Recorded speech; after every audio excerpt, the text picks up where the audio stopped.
Bonjour chers élèves, suite à notre cours, deuxième séance, on va continuer le cours de la dérivation. Donc commençons par troisième paragraphe concernant l'interprétation géométrique du nombre dérivé. Pour commencer ce paragraphe, on va commencer d'abord par une petite activité.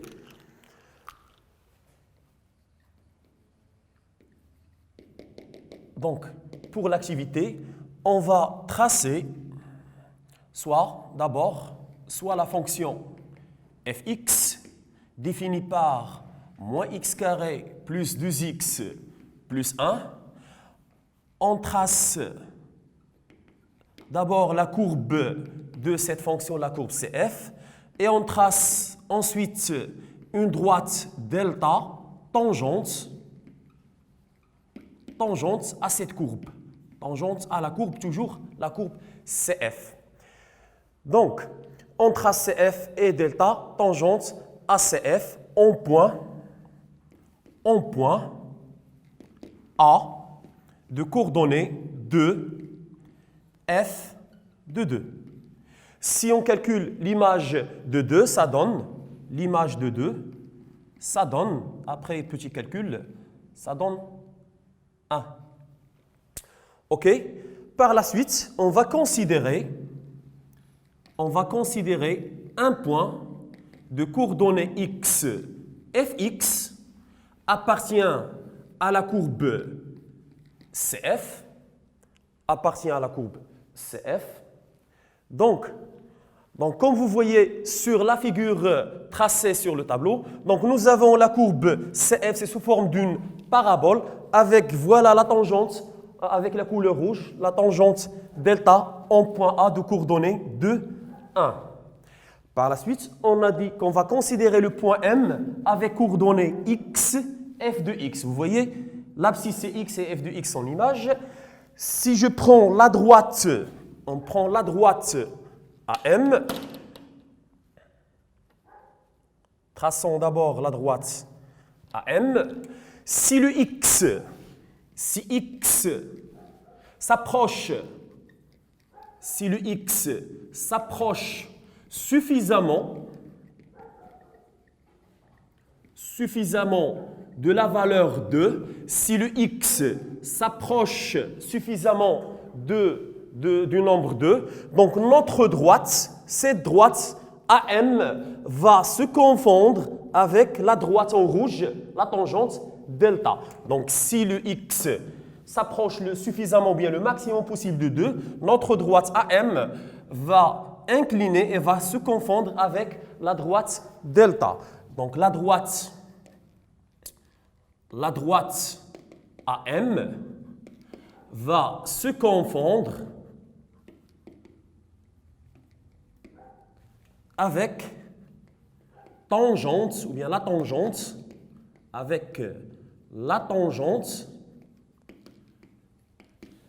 delta. Le coefficient directeur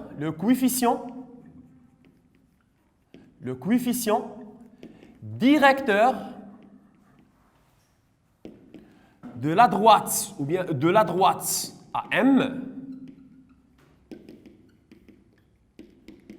est fx moins f de 2 sur x moins 2. Si le x s'approche suffisamment de 2, le coefficient directeur va tendre vers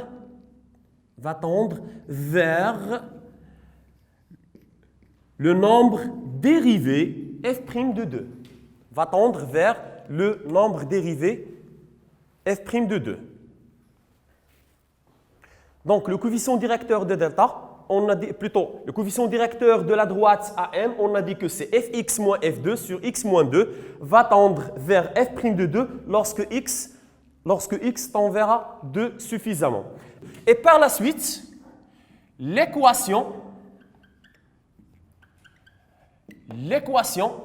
cartésienne de la tangente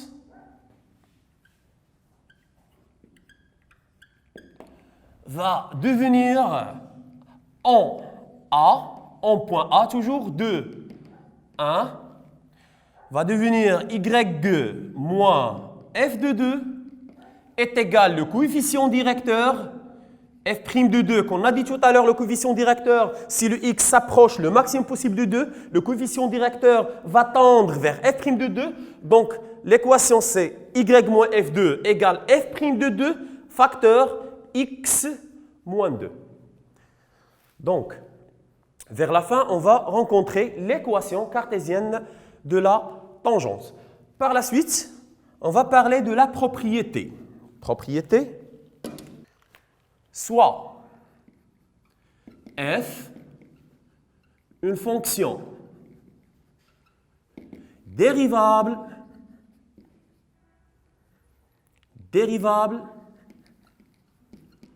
en a, soit f, une fonction dérivable en a, cf, sa courbe représentative.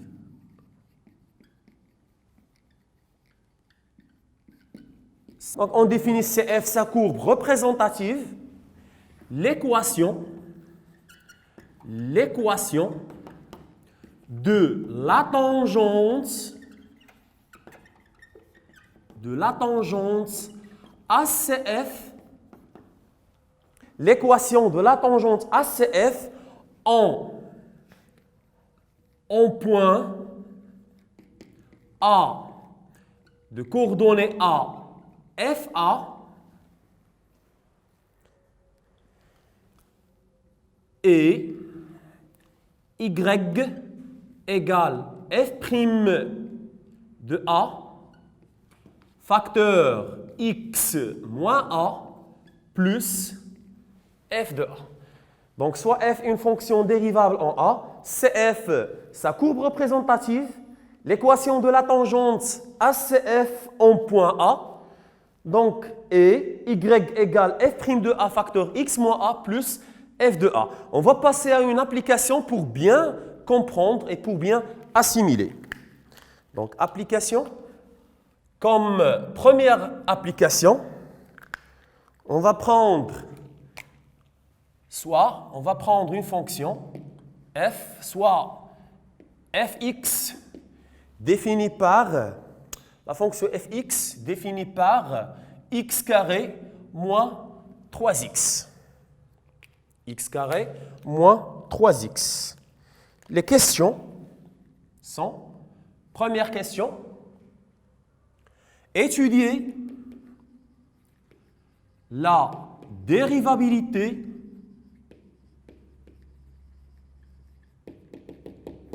de CF en A égale moins 1, par exemple. Deuxième question, déterminer l'équation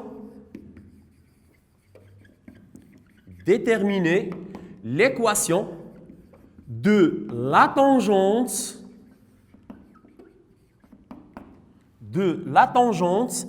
ACF en point. Par exemple, on peut nommer point B moins 1, l'image de moins 1. Ça, ce qui concerne la première application.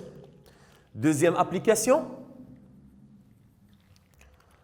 on va considérer une autre fonction, mais cette fois-ci, on va prendre cette fonction définie par partie. Par exemple, soit la fonction gx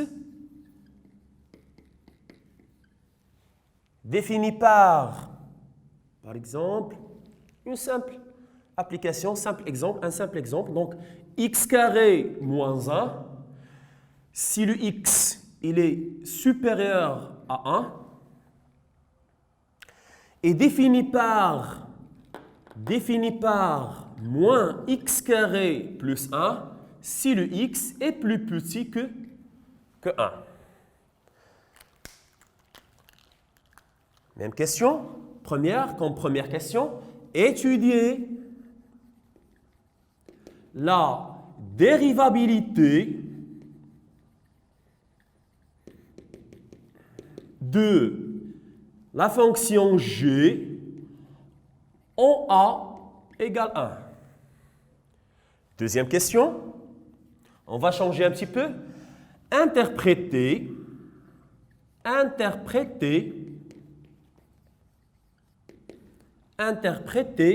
les résultats ou bien interpréter géométriquement les résultats. Interpréter géométriquement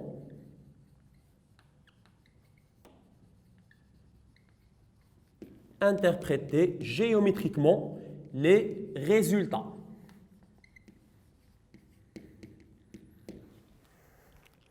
Donc, d'après un petit peu de temps, vous essayez de répondre à cette question. Donc, et par la suite, vous essayez de suivre la correction. Donc, on va corriger par la suite.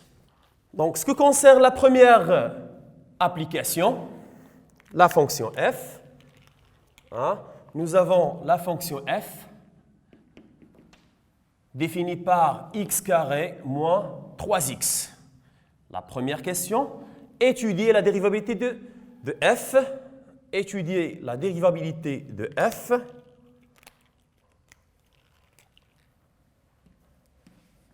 En A. Pour étudier la dérivabilité de f, comme on a fait avant cette séance, donc il faut calculer la limite spécifique x tend vers moins 1 de fx moins f de moins 1 sur x moins 1. Donc, pour étudier la dérivabilité, il faut calculer cette limite. On remplace la fonction f par sa forme. Donc, ça donne la limite de x tend vers moins 1 de x carré moins 3x. Nous avons besoin de l'image de moins 1. Calculons de côté. Donc, l'image de moins 1, ce que ça donne, c'est moins 1 au carré, moins 3 fois moins 1. Que ça donne par la suite, c'est 1 plus 3, ça donne 4. Donc, x carré moins 3x moins 4 divisé par x plus 1. Donc, si on calcule cette limite, d'après le remplacement, ça va donner moins 1. 1 plus 3, ça fait 4. 4 moins 4, ça fait 0.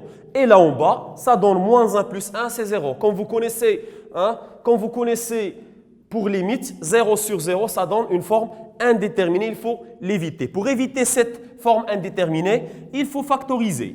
Donc, en factorisant, une factorisation rapide, ça donne x plus 1 facteur de x moins 4. Le tout sur x plus 1. Donc, on simplifie ce que pose le problème là, c'est x plus 1. On va simplifier par x plus 1. Ce que reste, c'est de calculer la limite x tend vers moins 1 de x moins 4. Et si on calcule cette limite, d'après le remplacement, ça va donner moins 5. Donc, pour la première question, étudier les dérivabilités, jusqu'à maintenant, on n'a pas encore donné l'interprétation. Donc, juste on a calculé la limite, ça va donner moins 5. Et le moins 5, c'est un nombre réel. Dans ce cas, on dit que donc, f est dérivable. F est dérivable en a égale moins 1 et le nombre dérivé f' de moins 1 égale moins 5.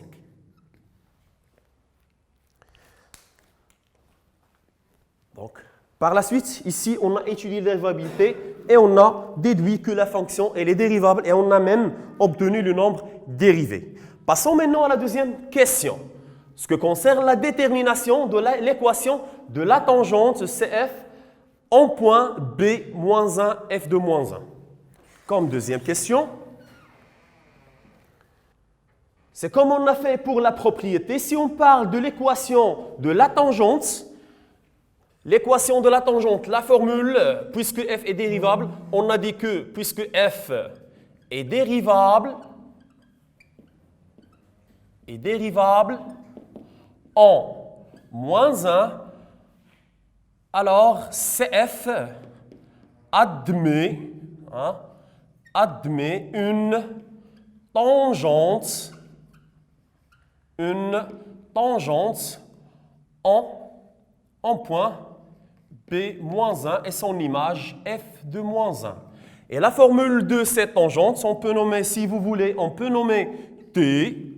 La formule d'après la propriété YG égale F' de moins 1, parce qu'on parle de la dérivabilité en moins 1, facteur X moins 1 plus l'image de moins 1. C'est selon la propriété.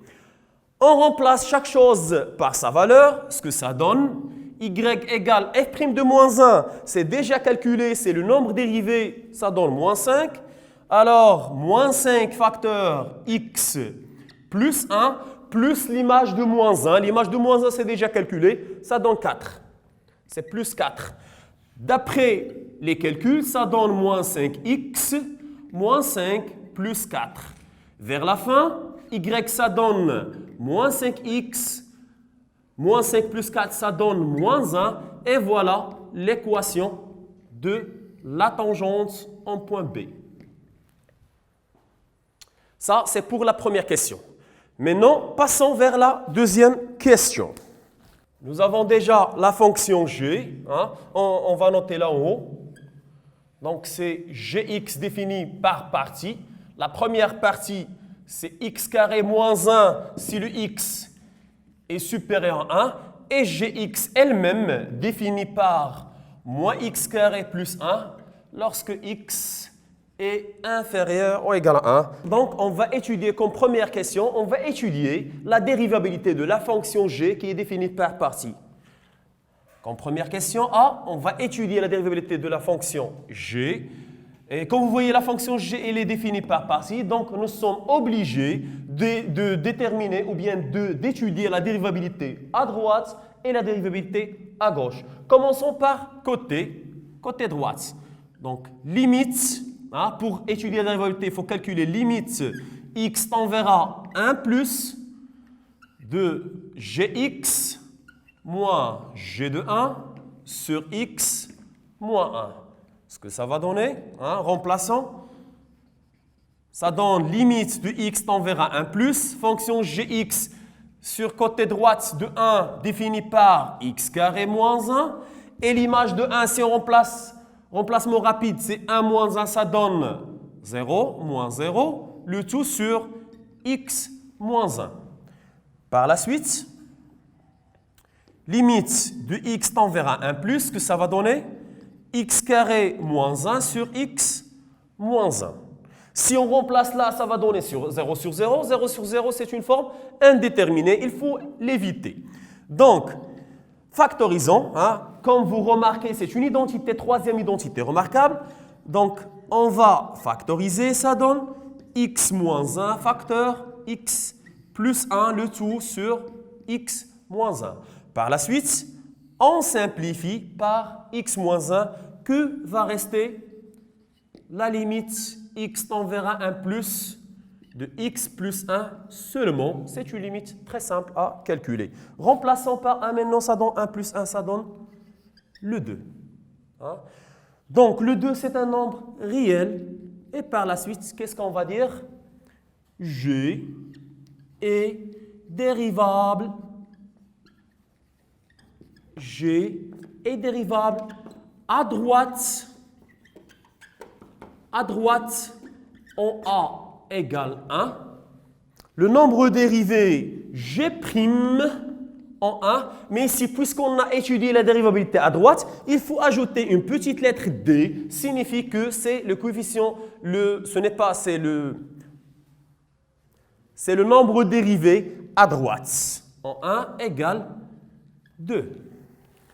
Donc, pour étudier la dérivabilité à gauche, il faut calculer la limite x tend vers 1 moins de gx moins g de 1 sur x moins 1. Mais dans ce cas, il ne faut pas remplacer par la première forme, il faut passer vers la deuxième forme. Donc, remplaçons g par sa forme, c'est moins x carré plus 1, moins x carré plus 1, moins, si je calcule l'image en 1, c'est un calcul rapide, moins 1 plus 1, ça donne 0, c'est comme tout à l'heure, 0 sur le x moins 1. Ça va? Donc, par la suite, ce que ça donne, la limite de x tend vers 1 moins x carré plus 1 sur x moins 1. Si on remplace toujours, ça va donner 0 sur 0. On va réfléchir à factoriser ce qui est en haut. Donc, on factorise. C'est une identité encore, identité remarquable troisième identité remarquable d'ordre 2. Donc, que ça va donner, si vous voulez, factorisons, ça donne 1 moins x. 1 moins x facteur 1 plus x. Sinon, si vous voulez, on va me factoriser encore par moins 1, c'est pour avoir le x moins 1. Pour avoir même forme, on factorise encore par moins 1 là, par moins 1. Je vais permuter, ça va donner x moins 1. Et c'est ce qu'on veut. C'est en fin de compte de factoriser par x moins 1. Donc, je simplifie par x moins 1, ça pose le problème, et on va noter ce que reste. Limite x tend vers 1 moins, ça va rester moins, facteur 1 plus x. Simple calcul que ça va donner, c'est moins 2. Encore, c'est un nombre réel. Et par la suite, qu'est-ce qu'on va dire comme déduction? G est dérivable à gauche en 1. Et par la suite, le nombre dérivé, G'. Et là, il faut faire un petit peu attention parce qu'on a nommé G. Et encore, on va ajouter une petite lettre G, petit g. Mais je vais vous dire quelle est la distinction entre les deux. Donc, c'est G' de 1 égale moins 2. Faites attention, chers élèves, ce G, ce symbole, c'est G, la fonction, le nom de la fonction. Et ce petit G-là, ça veut dire le nombre dérivé à gauche. À gauche. Donc, égal à moins 2. Donc, G est dérivable à gauche en 1 et le nombre dérivé à gauche, c'est moins 2. Donc, on encadre le résultat parce qu'on aura besoin. On encadre encore le résultat précédent. Le résultat précédent, c'est le coefficient directeur, c'est le nombre dérivé à droite de la fonction g. Donc, comme vous remarquez, chers élèves, ici, on a rencontré que le nombre dérivé à droite égale à 2 et le nombre dérivé à gauche égale moins 2. Certainement, les deux résultats sont différents. On va noter là-bas. On a G' droite de 1 est différent de G' gauche de 1. Donc, selon la propriété qu'on a fait pour la première séance, si G', le nombre dérivé à droite est différent du nombre dérivé à gauche, dans ce cas, on peut dire que la fonction, d'où la fonction G, n'est pas dérivable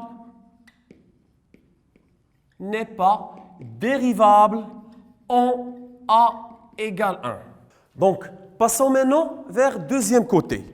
Deuxième question. Que demande la deuxième question? Demande l'interprétation géométrique. Donc, pour parler de l'interprétation géométrique, déjà tout à l'heure, on a étudié la dérivabilité. On a G est dérivable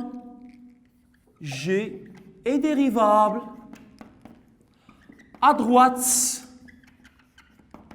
en A égale 1. Ce que ça donne que G' droite de 1 est égal 2.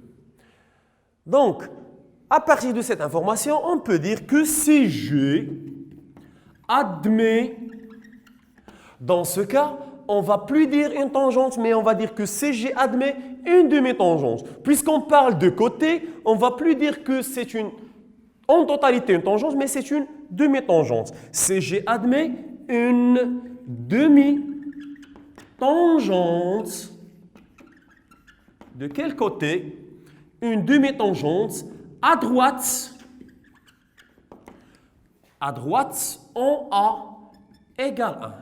Il faut donner l'équation de cette demi-tangente. Mais il faut faire attention. Bon, on peut nommer la demi-tangente T1 d'équation y égale g' de x moins 1 plus g de 1. Mais il faut ajouter une condition avec x supérieur ou égal à 1. Par la suite, on remplace chaque chose par sa valeur. L'équation va devenir y, le nombre dérivé à droite c'est 2, on a calculé tout à l'heure, 2 facteurs x moins 1, plus l'image de 1, c'était 0, avec encore plus 0, avec encore x supérieur ou égal à 1. Calculons vers la fin T1 d'équation y 2x moins 2 et on ajoute la condition x avec x supérieur ou égal à 1. Maintenant, on va aller vers l'interprétation géométrique de côté gauche. On a déjà, d'après la première question, G est dérivable à gauche en A égale 1. Donc, CG comme interprétation géométrique, CG admet, dans ce cas encore, on ne va pas parler de la tangente toute entière, mais on va parler d'une demi-tangente puisqu'on parle de côté gauche. CF admet une demi-tangente. Une demi-tangente à gauche en A égale 1. Et il faut déterminer encore l'équation cartésienne. On nomme T2 Y G' gauche en 1 facteur x moins 1 plus g de 1. Mais comme tout à l'heure, il faut ajouter la condition avec maintenant x inférieur ou égal à 1 puisqu'on parle de côté gauche. Par la solution, on remplace chaque chose par sa valeur, ce que donne y, c'est moins 2, le nombre dérivé à gauche, facteur x moins 1 et l'image de 1, c'est 0, donc on ne va rien ajouter. Et on va encore mentionner la condition. Par la suite, l'équation de T2, y égale moins 2x plus 2, c'est l'équation de la tangente, mais il faut faire attention, il faut ajouter x inférieur ou égal 1. Donc, comme vous voyez, l'équation de T2 à gauche, c'est y égale moins 2x plus 2. Essayons de voir ça sur la représentation, bien sûr la figure. Donc, comme vous constatez là, c'est une partie de la parabole, hein, à droite, en A. Normalement, c'est une parabole, mais on va prendre la partie de la parabole de 1 jusqu'à plus l'infini. Et la demi-tangente à droite, T1 d'équation y égale 2x moins 2, ça passe par le point 1 et le point 2, c'est une demi-tangente. On peut représenter sous forme d'une petite flèche. Ce n'est pas la peine de tracer toute la demi-droite. Donc, on peut garder juste une petite flèche là. Ça signifie que c'est une demi-tangente à droite en 1. Encore, si vous constatez la deuxième demi-tangente, à gauche, en rouge, c'est d'équation y égale moins 2x plus 2 avec condition x inférieur à 1. Toujours encore, la fonction que j'ai définie par moins x carré plus 1, c'est sous forme d'une parabole, mais on va prendre la partie de la parabole de moins l'infini jusqu'à 1. Et la demi-tangente de côté gauche hein, côté gauche en 1, c'est cette demi-tangente et on va représenter sous forme d'une petite flèche. Hein, pas la peine de tracer toute la demi-tangente. On va représenter sous forme d'une petite flèche. Voilà la demi-tangente à droite et voilà la demi-tangente à gauche. Ici, on va ajouter une information. Ce point 1, 0, le point 1, 0, on va ajouter là. Le point 1, 0 s'appelle point anguleux. Un point anguleux.